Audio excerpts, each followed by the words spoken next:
ہاتھی اور چوہے۔ ایک دفعہ کا ذکر ہے کہ ایک صبح ہاتھیوں کا ایک غول خوراک کی تلاش میں سفر پر تھا۔ وہ اتنی خوشی سے گا رہے تھے اور مارچ کر رہے تھے کہ انہوں نے چھوٹے چوہے نہیں دیکھے جو ان کے پیروں تلے کچلے گئے تھے۔ اس سے دوسرے چوہے بہت پریشان ہو گئے۔ انہوں نے ایک میٹنگ کی اور ان کے لیڈر نے فیصلہ کیا کہ یہ ہاتھیوں سے بات کرے گا اور انہیں مسئلہ کے بارے میں بتائے گا۔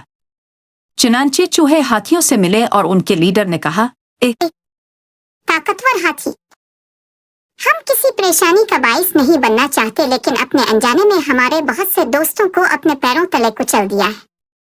ہماری عاجزانہ درخواست ہے کہ آپ اپنا راستہ بدلیں تاکہ ہم امن سے جی سکیں۔ ہاتھی مان گئے اور چوہے خوش ہوئے۔ بدلے میں چوہوں نے وعدہ کیا کہ جب ہاتھیوں کو ان کی ضرورت ہوگی تو وہ ان کی مدد کریں گے۔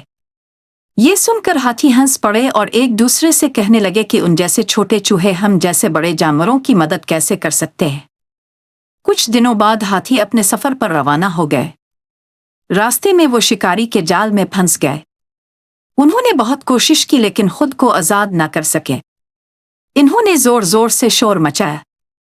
جب چوہوں نے شور سنا تو سمجھ گئے کہ ہاتھی خطرے میں ہیں اور تیزی سے ان کی مدد کے لیے دوڑے۔ تمام چوہوں نے جال کو کاٹ کر ٹکڑے ٹکڑے کر دیا اور اس طرح سے ہاتھیوں کو آزاد کر دیا۔ ہاتھیوں نے چوہوں کو بچانے پر شکریہ ادا کیا۔ اس کے بعد سے چوہے اور ہاتھی اچھے دوست بن گئے اور ہمیشہ ایک دوسرے کی مدد کرتے رہے۔ اس کہانی کا اخلاقی سبق یہ ہے کہ ہم کسی کو اپنے سے چھوٹا نہ سمجھیں۔ ہر جاندار کی اپنی صلاحیتیں اور خوبیاں ہیں۔ ہمیں کبھی بھی ان کے ساتھ برا سلوک نہیں کرنا چاہیے اور نہ ہی اپنے آپ پر فخر کرنا چاہیے۔